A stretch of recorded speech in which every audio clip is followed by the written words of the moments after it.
Doug Whaley, Vice President of the XFL, ex-Bills GM. He interviewed for the Steelers general manager position. He was on a Steelers radio station talking about Steelers wide receiver George Pickens, who he thinks is a one-trick pony. And Doran, you wanted to steer the conversation in this direction. If Ayuk were to be here, he would be here, be getting paid $30 million. What does that say about the way that they would feel about Pickens, and how do you think Pickens would handle that whole situation?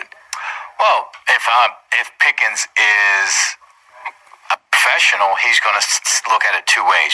One, it's going to give me a chance to really eat and get me some numbers. So when I'm up, I'm going to get paid one way or the other, either from the Steelers or someone else, because people are going to focus on Brandon Ayuk. And if he looks at it any other way, then you don't need him. Then he's not the type of player you want on your team, in your locker room, or that's going to be successful, that he's worried about someone else.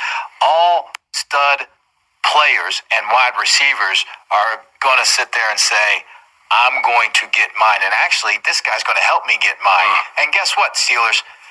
You better sign me soon, because if not, you're going to have to pay me double. Because you could have got me cheap. That's how I would want him to respond. If he responds any other way, then I'm like, all right, play out your contract. See ya. Do you anticipate him having a good year, though, regardless? Like, if Ayuk's here or not?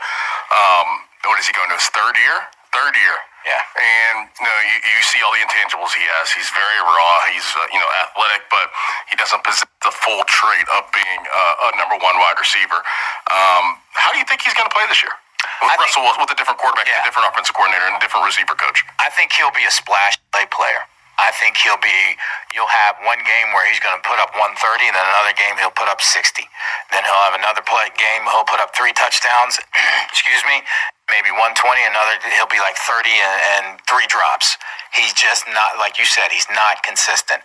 Now, I hope he becomes consistent, and I'm sure that they are working with him to try to be consistent. But to me, I still have to see him being able to run that full route tree. He is really right now almost like a one-trick pony. Vertical cutting and vertical breaking routes. That's it. When have you seen him come with a curl, a comeback, those type of things?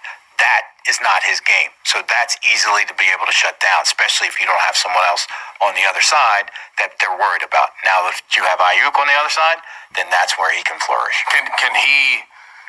Can a receiver get to that level within their NFL years? Like, can he become that route running receiver in year 3, or is he what he is? But can he get better at what he is, or can he get better at other things? He can get better at how he runs his routes, his body makeup, because he's such a big guy. Can he drop his hips and be able to put his foot in the ground and break routes off?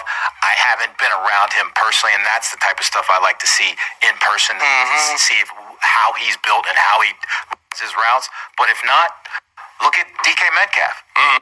Hey, I'm that much better than you, and you know what I'm going to do, but guess what? You can't stop me. And I think he could get there.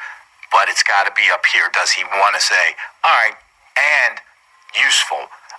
As the offensive coordinator say, all right, let's just not ask him to do stuff that he can't do. Let's put him in position, but it's from play action and stuff like that, so you can help him be the best he can.